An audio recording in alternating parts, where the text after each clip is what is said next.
And welcome back to LinkedIn Logs, the Jobs Podcast. I'm your host, Chad White. If you didn't know, this is the Jobs Podcast. Like I said, for the website, cpluscomedy.com, like I just said, it's a website. Go there. I don't know what's going on anymore. Here we are. We are in, I completed a week of this job. So you're welcome. Boy, oh boy, I'll tell you, even though it is a WFH, even if it's a work from home job, the people don't tell you, how much effort goes into that. Let me say this. I'll say this. I've for the past 2 years, two and change, that I have not been working a regular job, I would still wake up the same time, 3:45 in the morning, go to the gym, work out, come back home, take a shower, and put on clothes, and pretend to be busy with something. Now, I obviously am still in doing that motion. Even during the pandemic, I was waking up doing the same thing, running the same schedule. I'm a creature of habit, baby. But it's the actual idea of working, like not the idea, the motions of working. Speaking of motion, I'm just going through.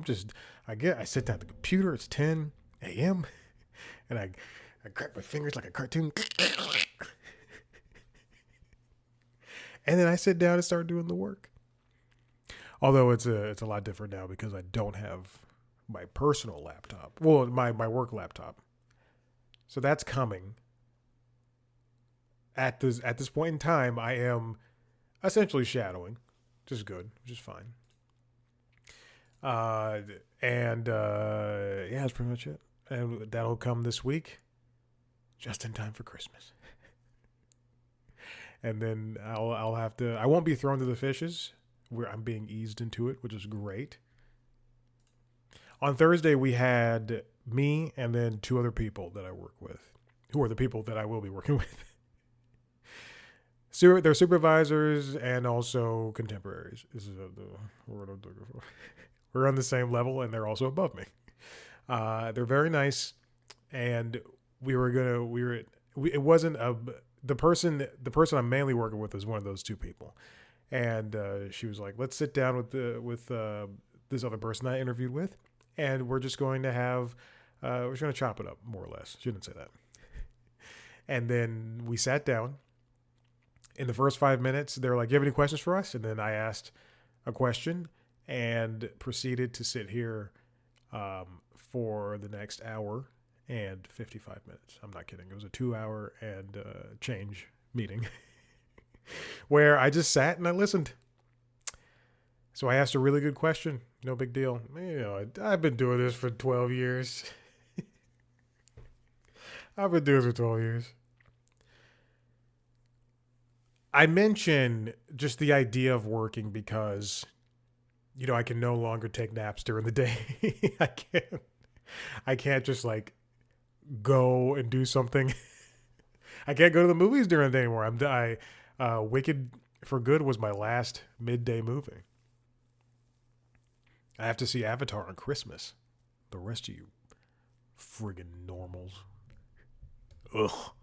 I have to see a movie on Christmas.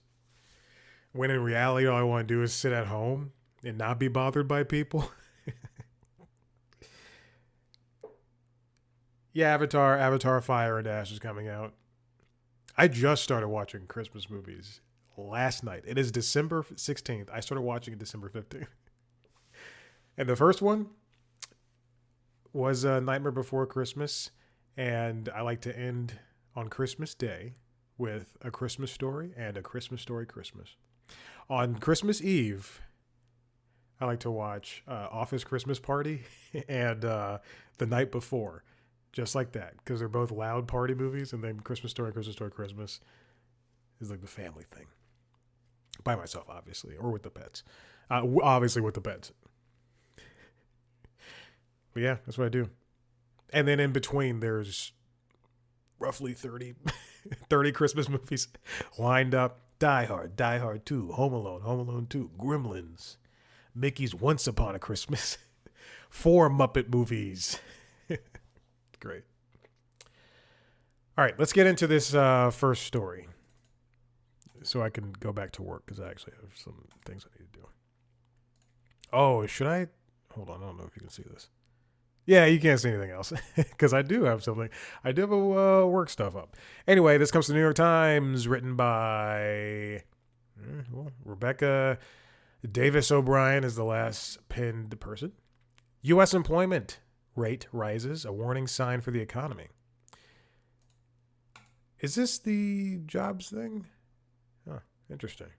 Yeah, this is delayed from the government shutdown. Okay. Now, apparently, 64,000 jobs were added in November.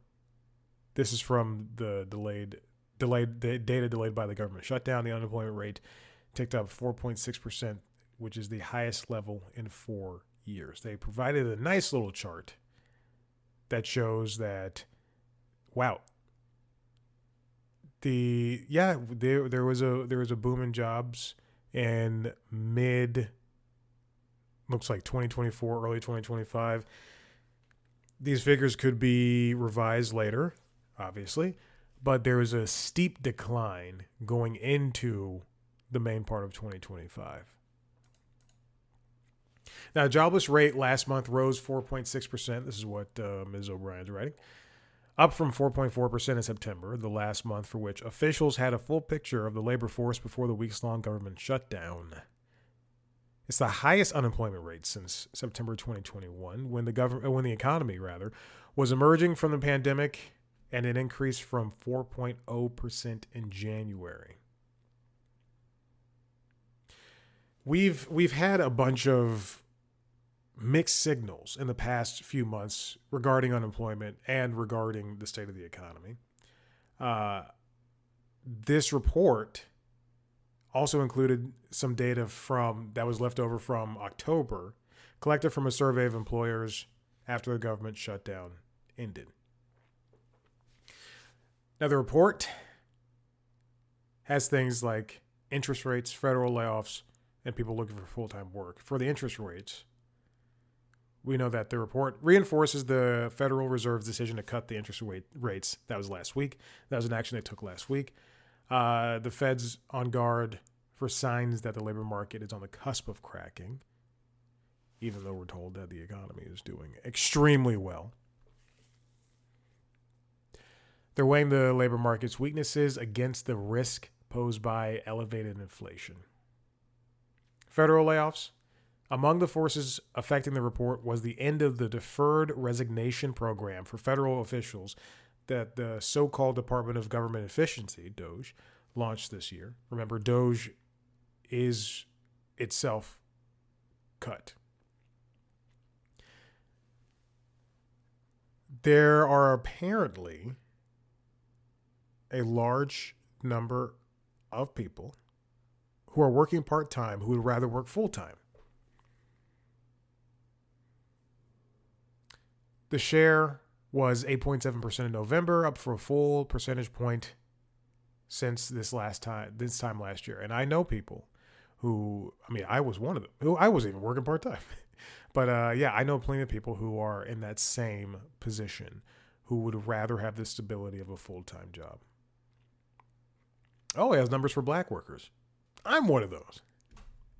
The unemployment rate is especially grim for black workers, up to 8.3%, which is more than 2 percentage points since the beginning of last year. Black workers are often harbingers of what's to come in the labor market. They have been buffeted by federal policies over the past year, especially federal layoffs. Manufacturing jobs saw a decrease of about 5,000 jobs in November. Remember that there's a trade war going on with this current presidential administration, and that sector is a part of it. And remember, this current administration has often said, we're going to bring back manufacturing jobs to America. And lo and behold, 5,000 jobs have gone off. Now, as Ms. O'Brien writes, is that her last name? Because I feel bad. Yes. This is an off-schedule report. This is because of the 43-day government shutdown. Jesus, 43, my goodness. The November jobs data was supposed to be released on December 5th, correct? Today's report included November data, but also belatedly gathered October data. Or data, depends on how you say it. Publication of September jobs data was delayed more than 6 weeks. The report showed a greater than expected increase in hiring, but with uneven gains centered on the healthcare and hospitality industries, along with a rise in unemployment. In short, it kind of feels as if the economy is taking a wayward step. Is going in a direction in which we are not, or even the job sector rather, is going in, and the economy is going in a direction that is not favorable towards anyone. It doesn't seem like, based on those numbers, even if you are, let's say you're somebody who's part of a merger, you're being bought out by Netflix, or you're being bought out by Skydance. It seems that anybody in any position can be let go at any point. Or can be, if they're in fear of their job because of redundancies. We speak of these mergers, and yes, even though I was rooting for Netflix to buy Warner Brothers, I would rather have Warner Brothers run itself. But there's going to be redundancies whenever these companies come together, and that's exactly what happened when Disney bought Fox assets, 20th Century Fox, and the like, and. With that, 9,000 people lost their jobs. So it's gonna keep happening. Unfortunately, there's nothing we can do to stop it. All right, hey, speaking of Disney, this comes from Jeremy Fuster over at The Wrap, or Fuster, depends on how you say it.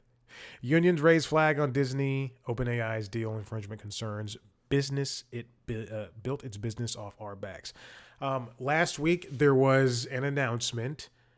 I believe last Wednesday, regarding Disney partnering with OpenAI to include 200 of its characters within the Sora programming for the OpenAI's Sora AI tool, where users can ask it to create videos and such with a prompt. That came a day after Disney told Google you're infringing on our copyrights by allowing our characters to be used in Gemini and things like that. This is not the first time Disney has gone against AI companies. Warner Brothers and Universal all went against, said somebody else, I don't remember, was using their characters in copyright infringement. Anyway, the guilds, rightfully so, have released statements in response to Disney's deal with OpenAI, with the WGA, the Writers Guild of America, vowing to meet with the company to, quote, probe the details of the deal. SAG-AFTRA is the other, the Screen Actors Guild is the other guild that's along with this. Disney for its end of the deal, Disney's making $1 billion equity investment in OpenAI as part of the deal, and it's expected to start generating, quote, fan-inspired videos with permitted characters early next year. Unfortunately, even if you are somebody who's not a big fan of seeing AI created videos or prompts or any of that bullcrap, you will see it on Disney Plus. That's where this fan-generated things will be coming from. I do not want to log on to Disney Plus to watch The Simpsons and see someone who has typed in Stitch and Pacha from Emperor's New Groove are high-fiving. I do not like this. This is a statement from the WGA. Part of it reads, in part, Disney's deal with OpenAI, that was me correcting myself because I speak perfect English. Disney's deal with OpenAI appears to sanction its theft of our work and cedes the value of what we create to a tech company that has built its business off our backs. Companies, including OpenAI, have stolen vast libraries of works owned by the studios and created by WGA members and the Hollywood labor to train their artificial intelligence systems. We have repeatedly called for the studios to take legal action to defend the valuable intellectual property we helped to create. Disney's cease and desist letter to Google recognizes this, and we will continue to pressure the companies to take action, the union continued. The thing about that, when they where they mentioned that the message to Google is, I agree with them. I agree with the writers. Disney only cares about it when it's costing them money, because I think otherwise if they didn't mention this, if this deal had not happened, then they would just essentially, I don't know if they would let Google's Gemini continue to do its thing, but the other part of this deal is that these characters cannot speak or talk. So again, if they could speak or talk, then they would have to pay, Patrick Warburton for playing what's his name? It's the Emperor's New Groove, and the sequel is Kronk's New Groove. That's how everything's. Now, as part of the mutual bargaining agreement that ended in the 2023 writers' strike, remember that lasted 18 months, something like that. Studios like Disney are required to meet annually with the WGA to discuss advancements in the development and implementation of AI. And this is something that truly needs to be discussed. Because even if Disney owns Woody and Buzz and Mike and the rest of the character, Cinderella, these characters were helped developed by the creatives. They were voiced by the actors. So yeah, Disney can say, hey, we own the characters, but if it weren't for director A or actor B or writer C, then you'd be nowhere. And yeah, you could say someone else stepped into that position. Someone could step into that position and have taken over that and made the character their own, but then you'd still be in the same spot.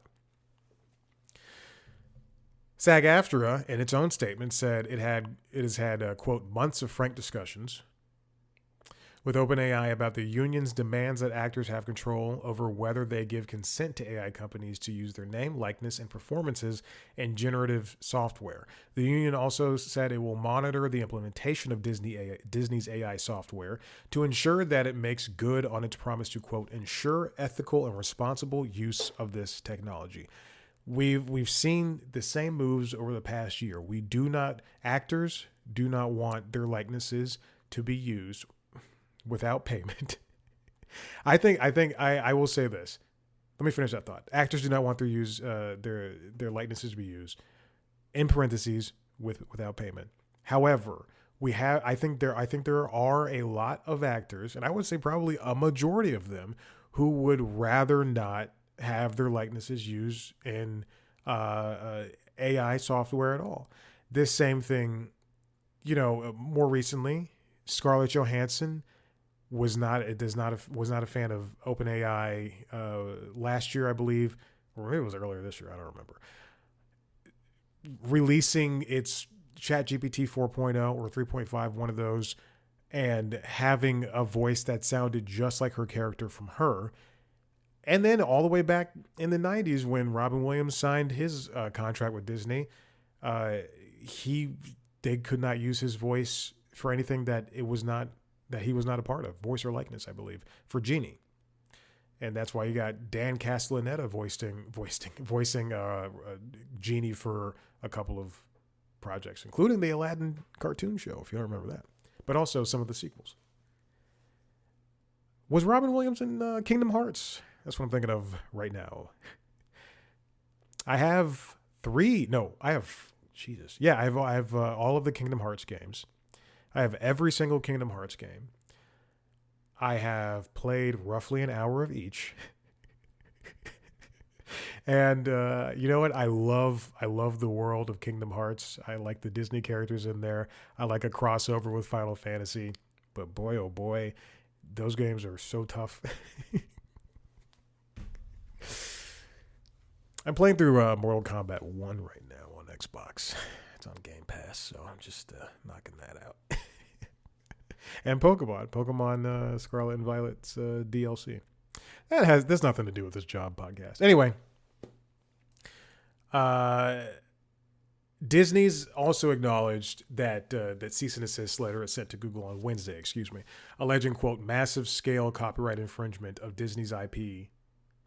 The Actors Union SAG said it equally objects to Google's AI guardrails, calling them inadequate and must be significantly strengthened. It's with AI at this point. There was a point before that Disney deal last week where all these stories were coming out about how OpenAI is losing tons of money, and Sam Altman is a horrible person, and all these AI companies in general are just we're in some sort of AI bubble, and just like the internet bubble in the 90s, the late 90s, it's going to pop, and that is something that to keep an eye out for. But if we had a competent president at this point, there should have been guardrails, and I understand that, or some type of fencing. I understand that AI tools have been around for several years at this point. However, there is, as it's increasingly becoming ever so clear that these tools are being misused early on, there needs to be a way to rein them in. And this is not, the fears of humanity being afraid that Skynet is coming to take over. When these tools are being misused for not only just creating Disney characters or what have you, or impersonating people, but there's also just misinformation being spread. And I'm one of many vocal people who just talk about that. And I'm sure if this was happening, if misinformation or misinterpretations were of people on the right were being implemented, then they would, one, blame people on the left, and then two, probably say, hey, it's not fair that people are creating nudes of Tucker Carlson. It's disgusting. Even when he's naked, he's still wearing a bow tie. He's got a bow tie around his dick. It's a clean show. This next one comes from Variety. It's written by Todd Spangler. Disney's OpenAI deal appears to sanction AI companies that their work. It's the same thing. Remember, it's a 3-year licensing agreement, and it starts in 2026. We will see this happening at some point in early 2026. I don't know. We don't know when. It's not being talked about. I expect to see this before I expect to see YouTube TV subscribers' ability to log into ESPN Unlimited. I know I'm splitting it with a friend, and so we're not paying as much as like a single person who is subscribing to it. However, by this time, we should be able to log into ESPN Unlimited. In fact, for $82 a month, I should get YouTube Premium for free instead of paying another $14 just to get YouTube Premium, which includes YouTube Music, which is the only reason I have it. They're both the same. It doesn't fucking matter.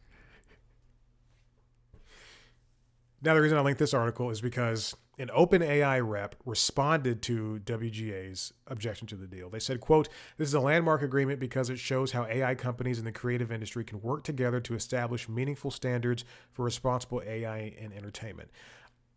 That is kind of a boilerplate response. This is just the beginning. At some point, Disney could say, hey, or OpenAI could convince Disney that, hey, this is going well.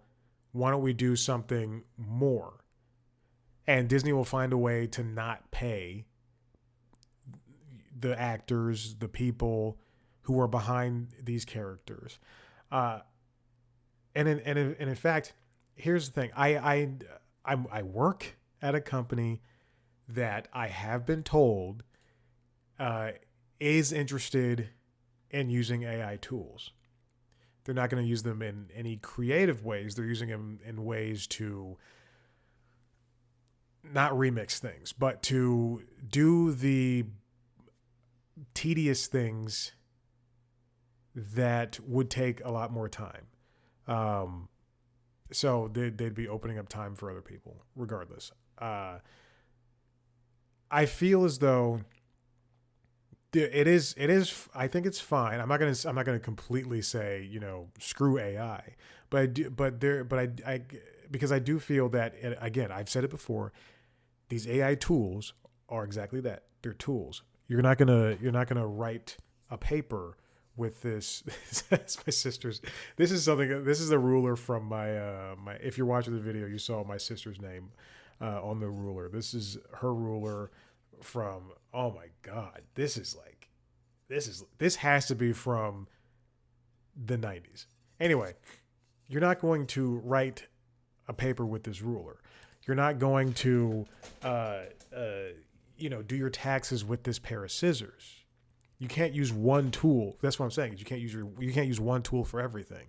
And I think what's going to happen with these companies is that with Disney and Amazon and Netflix, whoever the three companies are in the next 5 years that own everything, the creative and industry outlets, they're going to realize that in a very hard and difficult way. I think the first studio to hire Tilly Norwood, the first studio to even they're going to get such a slap in the face. The AI actress or actor, I don't have to gender it. But I do feel like the first big company to hire her or to put out a movie, that was completed with completely AI, is going to get a big slap to reality, because I do think not even just the taking out the human component of actually making a story and having human experiences that only humans can create by making a movie or even shooting a blog as a content creator, in quotes. They're going to, these companies are going to understand that, oh, that's not what people want. And I say that because there are so many, who's it? Not Soder. Yeah, Soderbergh. Soderbergh shot a movie on an iPhone. I believe what is that Florida movie? Sean Baker. Is that his name? Yeah, Sean Baker shoots his movies on iPhones. And yes, those movies, Soderbergh's movies are good. Sean Baker's movies have, relatively, whatever your good is, Sean Baker's movies have won awards. But the other part of that is they shot them on iPhones. They used $10,000 lenses. They have, thousands and thousands and thousands and thousands of dollars of lightings and location scouts and producers and actors and things of that nature. What I'm saying is you can't just go to ChatGPT or Copilot or Perplexity or Gemini and say, here's a movie idea, write me a script. And even still, you can't just go and say, okay, that was a good first scene. Let's build it up by doing this and this and this and this and this. Because these tools have their limits, and these limits are limiting. Can you believe I have a writing degree? These limits are are not even from their makers, but they're just by fortune of what the tools are. So as much as Adobe wants to force their AI shenanigans on Premiere, it doesn't necessarily mean it's going to make my videos better or anyone's videos better. And it starts with us. We have to not, we can't place all the blame on the AI companies. We can't just, it's the same thing. Like, you can't just blame the kids for what they see on social media. Sometimes the parents have to step in. That's not me commenting on parents. Don't you fucking talk to me like that. You can't blame everything on, you can't say, oh, this person's obese because it's their fault that they're eating so much. And I'm not even a mental health person. But at points, it's people needing help or people needing to be guided in the right direction. Or in this case, us saying, hey, maybe I shouldn't rely on this thing that is not only being my hype person or my hype bot, but also it is in a lot of cases just wrong. I'm not saying it's wrong all the time. I'm not saying to avoid it. And I'm not saying I've never used an AI thing.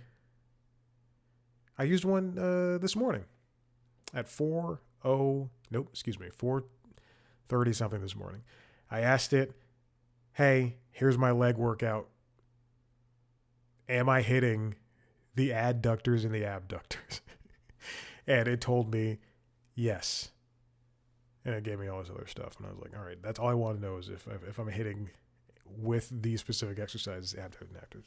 Because it felt a little quad heavy. And then this is last night. I was planning the workout. This is neither here nor there. I was planning the workout and it was a little quad heavy. And then I went, oh man, now I have to, let me see if I can, do some supersetting with some hammy stuff. And then I made a whole section for hammies. And then I was doing the Olympic stuff because I also do Olympic lifts. And so when I was putting it all together, I went, oh, okay, there's at least 2 more quad heavy exercises than there are hammies and Olympics.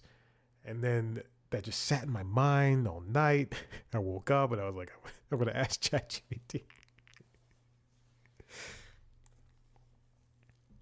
So what I'm getting at is these are tools.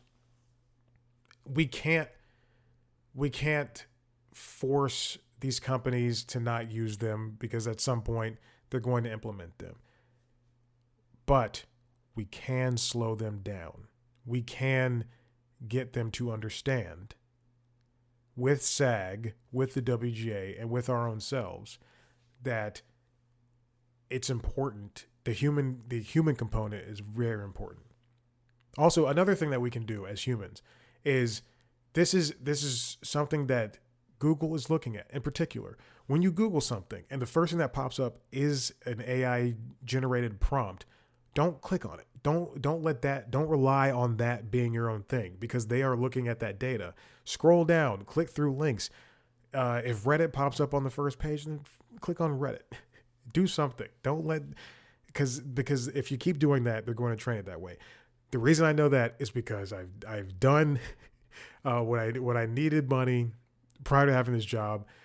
I would do the AI surveys. I would do little AI jobs and bits and gigs here and there, and they would ask about that, and they would tell us about that. Who would I do it for? Don't worry about it. There's also a couple of AI prompt jobs that I took where I would have to plug in the microphone. I would have to stand. Have I ever talked about this? I don't think so. I went in the show in a second. Where I would have to stand in front of the mic. I had to stand 10 feet back from the mic. I'm not kidding. This is very true. I would have to interrupt myself. I would say ums and uhs. I would have to cough. I would have to have a video playing. All of that to train an AI model. I did it a couple of times. One time it paid really well because I was doing a long, like, hours worth of work. the other times, the people in charge of the project would be so demanding, but their instructions were not good, mostly because they were overseas and they were translating the instructions from what they were getting. So you would get like over explained English instructions and it wouldn't make sense. And then you'd have to ask them or you just do it. And then they would send out a mass, email saying, a lot of people didn't do this right. This is how you're supposed to do it. And it just, yeah. Anyway, let's not rely on AI increasingly. Let's not rely on mergers increasingly either. And I say this as somebody who wanted Netflix to buy Warner Brothers. Again, they were the lesser of three evils. If Warner could run itself without Netflix, by all means. If I could run Warner Brothers, give me David Zaslav, come to me right now. Ted Sarandos, come to me. You give me Warner Brothers. 1 year, I'll turn it around. I'm not kidding. 1 year, I'll turn it around. We'll be the best goddamn studio out there. And you give me TV and movies and the games.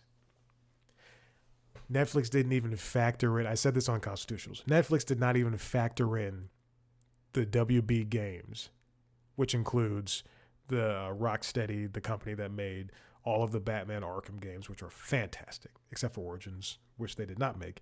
And Origins is just fine. Anyway, they didn't even factor in all the WB games, Shadow of Mordor, Shadow of War, the canceled Wonder Woman game that was going to use the Shadow of War, Shadow of Mordor combat system type thing. They didn't even factor that in to their $83 billion. Can you believe that? It's ridiculous. You put me in charge, I'm turning it all around. We're going to win 70 Oscars next year. Could have said 70, said million. All right, listen, if you like what you heard here, head to the website, cpluscomedy.com, where you can see me sit down and talk to a bunch of celebrities under the interviews, which is a place where you can find most of the written ones from pre-2020 and all the video ones from 2020 onward. If you want to see a video version of this show, as well as a video version of the other podcasts, Late Night Lately, the Late Night Show, and Constitutionals, the entertainment business news podcast, as well as video versions of the interviews, go to youtube.com/C+comedy. Subscribe to those shows wherever you get your podcasts. Follow us on social media at C Plus Comedy on TikTok, Instagram, and Blue Sky. Follow me on those platforms at Chad Black White. Thank you so much. We'll see you next time. Bye.